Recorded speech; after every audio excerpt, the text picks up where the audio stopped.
This is LiveWell Talk on heart health and heart screenings. I'm Dr. Dustin Arnold, Chief Medical Officer at St. Luke's, Cedar Rapids, UnityPoint Health. Heart disease is a leading cause of death in the United States, yet many people have no symptoms. To prevent a cardiac event from affecting your life, it's essential to learn what puts you at risk of developing heart disease and how to keep it from occurring. Heart screenings allow individuals with or without family heart disease to be proactive about their heart health and potential risk for heart disease. Today, we are delving into what exactly the tests screen for, who should have them, when they should have them, and what value do they offer. Joining me to talk more about this is cardiologist Dr. Richard Kettelkamp from UnityPoint Health, Cedar Rapids Heart and Vascular Institute, and St. Luke's Cardiology. Thanks for taking your time out of your busy schedule to talk about this today, Dr. Kettelkamp. Glad to be here. You know, we live in a capitalist society. And we have a free market. And so with heart disease being so important and large in our society, and, I remember at one time, you and I are about the same age, 50% of heart disease presented with sudden death.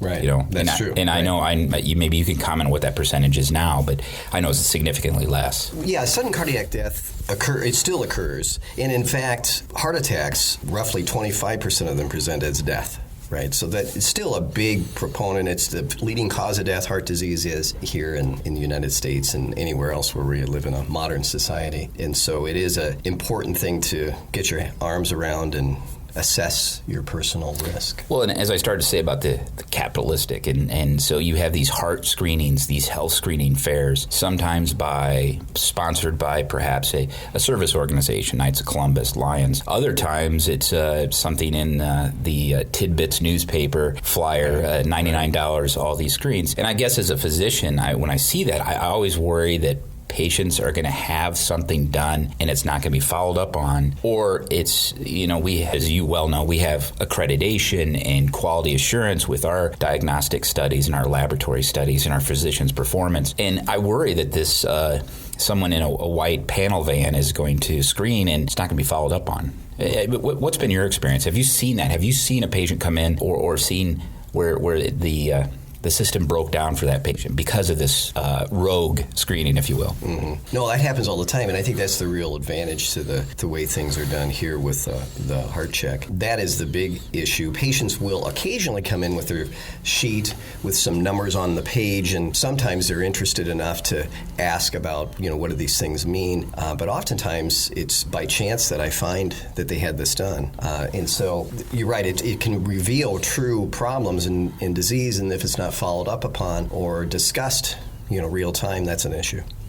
On the medical staff at St. Luke's, we have a policy. Its nickname is "You order it, you own it." Meaning, if you order a test, a laboratory diagnostic on a patient, you have the responsibility, if not the duty, to follow up on that and make sure the patient, first of all, knew why they were getting it and the results of. So that's why I worry about it. I had a patient once describe where they had this done in the kind of the back room of a grocery store, and the exam table was made from milk crates, and they were screening these ultrasounds, and I just found that just archaic. Archaic, just if not third world almost. But so here, I think it's really positive that St. Luke's and your colleagues have embraced this rather than ignore it, because I think some physicians do kind of dispel the screening. It's there, it's not going away, and I'd like to talk more about the structured response St. Luke's has had to that with the what is referred to as the heart check and the heart scan. What exactly do these tests measure? What is the patient going to expect? So a lot of ways. There are some tests that are similar to the tests that you get at the Hy-Vee parking lot in a van, but there are things that go beyond that. So the basics include a carotid artery scan or a duplex study, a abdominal AAA duplex, and a peripheral arterial disease test, which would be called an ankle brachial index. And those look for basic issues with vascular disease, and these are fairly easily screenable problems that can be sort of surrogate markers of other bad things. Plus, they can be the silent but deadly things like an abdominal AAA. You wouldn't know you had one unless you screened for it, potentially. Yeah. And so those are included in that exam. And then beyond that, there is a limited echo, an ultrasound of the heart, looking at the heart structure, function. An EKG is done as well, so it adds a little bit more regarding heart health, conduction system, arrhythmia issues, that kind of thing. I think the way that steps things up a notch, so to speak, is there is a person who speaks to you afterwards. Here's your results. You have a nurse that goes through the results line by line. What does it mean? What should we do next? And then in addition, I didn't bring this up, there are some lab tests that can be done correct. as well. So if you're interested. It's a thyroid and cholesterol check, correct? Right. Yeah. That's right. And then all those results are reviewed by a board-certified cardiologist, correct? Right. Real time. That's, I think, one of the other advantages. You have the results in hand as you leave the heart check center up in the heart center after you've had a discussion and sort of counseling with a nurse. Who should have these tests?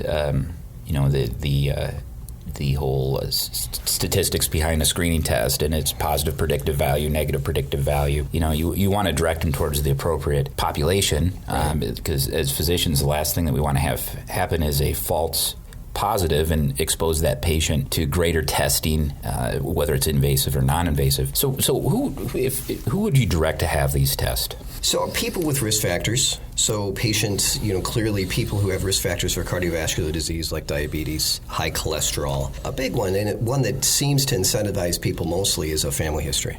So mom, dad had heart disease at a very young age. A brother or sister had a heart attack and they're only 2 years older than you. Those are big triggers for testing. So it's based on risk factors. Is there a certain age that this should start? I mean, I could have a family history of, let's say, colon cancer of a first-degree relative late in life, but I wouldn't have my screening colonoscopy at 14 years of age. Right. So at what age should someone say, I need to start looking at this? Sure.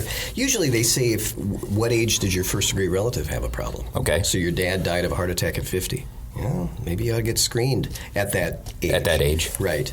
Assuming you're doing the right stuff. Now, if you were diagnosed with sugar diabetes at 45, you have other risk factors, you're on blood pressure medicine, you're on cholesterol meds, you may want to be screened earlier.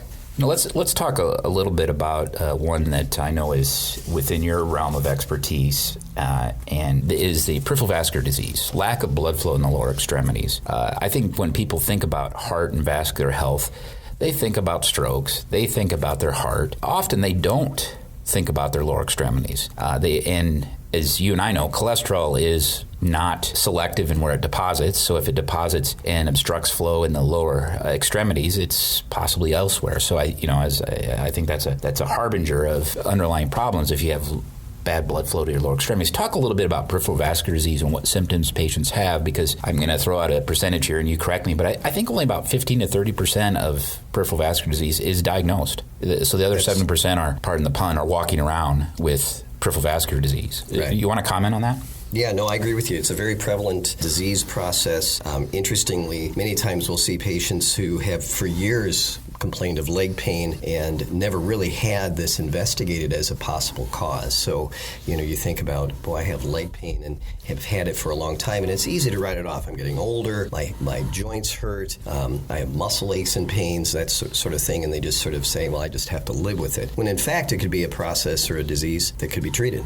And so it's important to get checked for that, particularly in the setting of leg pain, typically pain that occurs with activity, with exertion, cramping in the calves and the thighs and the buttocks and the hips. The other issue with peripheral arterial disease, even if it's asymptomatic, which oftentimes people have, it's not an uncommon scenario to have peripheral arterial disease, maybe even obstructive peripheral arterial disease, and have minimal symptoms. That's the other, the sort of the corollary to that. But peripheral arterial disease is a fairly important marker for other things, as you pointed out. Correct. Cholesterol doesn't just hit the leg arteries; it goes everywhere.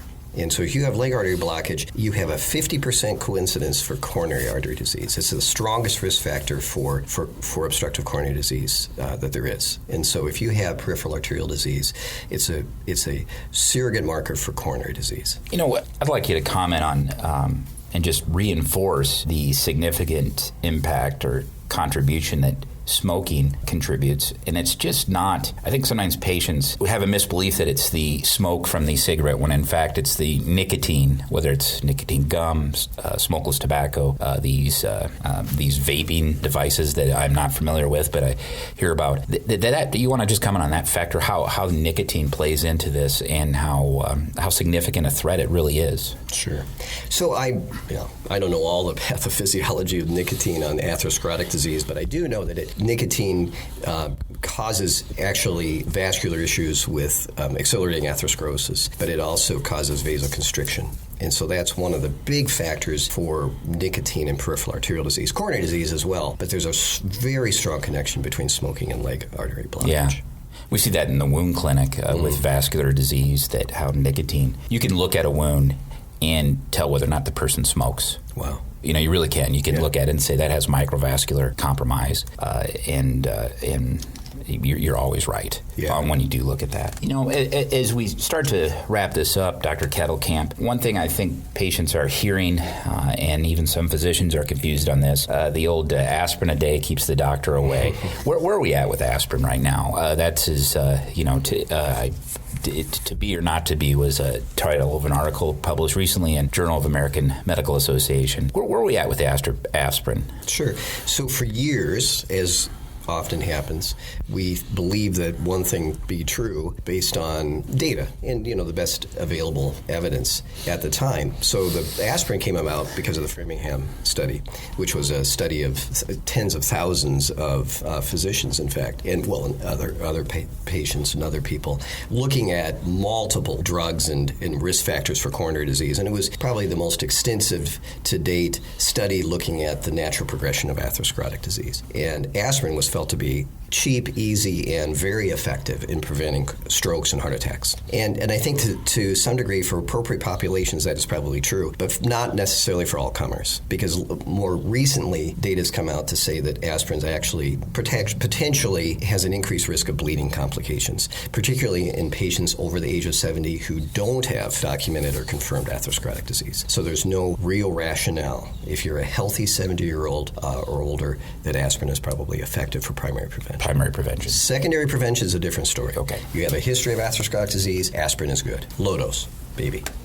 So a baby daily is just as beneficial without the risk of bleeding as the full strength. Correct. In fact, aspirin. Exactly. That's good information to know. And stay tuned. It'll probably change in our recommendations. And if you practice medicine long enough, the pendulum swings back to where you started, and you become in vogue again. So you just have to. The key is just to practice long. Practice enough. as long as possible. As long as possible. Well, this is great information, Dr. Kettelkamp, and I'm very grateful for you taking time out of your busy schedule. Again, this was Dr. Richard Kettelkamp, one of the over 500 board-certified specialists that are on staff here at UnityPoint Health, St. Luke, Cedar Rapids. He is a leader in cardiology as well as the Heart and Vascular Institute. If you have a topic you'd like to suggest for our LiveWell Talk on podcast, shoot us an email at stlukes, STLUKESCR @unitypoint.org. And we encourage you to tell your family, friends, neighbors about our podcast. Until next time, be well.